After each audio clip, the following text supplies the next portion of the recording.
அல்லதீன இம்மக்கன்னாஹும் ஃபில் அர்த், இந்த பூமியில் உங்களை பிரதிநிதிகளாக ஆக்கினால் அகாமுஸ்ஸலா, தொழுவீர்கள். அஸ்ஸலா அஸ்ஸலா அஸ்ஸலா, இம்மாலிபனே அஸ்ஸலா. ரசூலுடைய கடைசி மரணத்தின் அழைப்பது அஸ்ஸலா யா உம்ம, அஸ்ஸலா யா உம்ம, என் சமூகமே தொழுகை. தொழுகை தொழுகை எடுத்துக்கொள்ளாமல் ஒரு சமூகம் போராடினால் அந்த போர்க்களம் வீண். தொழுகாத சமூகத்தின் மீது அல்லாஹ்வின் பார்வை இல்லை, அல்லாஹ்வின் வெற்றி இல்லை. ரமதானின் ஃபஜ்ரில் நிரம்புவதை போல் தமிழகத்தின் பள்ளிகளில் ஃபஜ்ரை நிரப்பி பாருங்கள். அடுத்த துஹரில் அல்லாஹ்வுடைய வெற்றியை பார்க்கிறோம். போராட்ட களம் என்றால் தயாராகக்கூடிய வாலிபர்களே, உன் தூக்கத்தை விட்டு போராட தயாரா? நாளை மறுமையில் விசாரிக்கக்கூடிய முதல் விசாரணை அஸ்ஸலா. பேர் என்ன?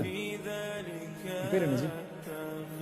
ஹக்கீம் பாய், நாளைக்கு மறுமையில் அல்லாஹ் விசாரிக்கக்கூடிய முதல் விசாரணை அஸ்ஸலா. ராஃபியா, யா ராஃபியா, நாளை மறுமையில் அல்லாஹ் உன்னை விசாரிக்கக்கூடிய முதல் விசாரணை அஸ்ஸலா. இந்த பேர் என்ன? ஹுசைன், யா ஹுசைன், நாளை மறுமையில் அல்லாஹ் உன்னை விசாரிக்கக்கூடிய முதல் விசாரணை அஸ்ஸலா. யா அப்துல் பாசித், நாளை மறுமையில் அல்லாஹ் உன்னை விசாரிக்கக்கூடிய முதல் விசாரணை அஸ்ஸலா. அது சரியானால் அல்லாஹ் அனைத்து செயல்களையும் சரிபடுத்துவான். அது சீர்கெட்டால் எல்லாம் சீராகும்.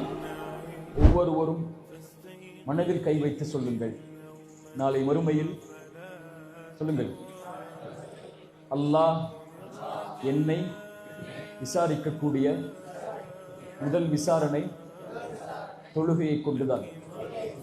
அல்லாஹ் நாளை மறுமையில் என்னை விசாரிக்கக்கூடிய முதல் விசாரணை தொழுகையை கொண்டுதான். இதில் நான் சீரானால் அல்லாஹ் என்னை முழுவதும் சீர்படுத்துவான். அல்லாஹ் இதில் நான் சீர்கெட்டு விட்டால் அல்லாஹ்விடத்தில் வேறு எந்த நன்மைகளும் இல்லை என்னை சீர்படுத்துவதற்கு. அல்லாஹ் ரப்புல் ஆலமீன் நமக்கு அருளை செய்யட்டும்.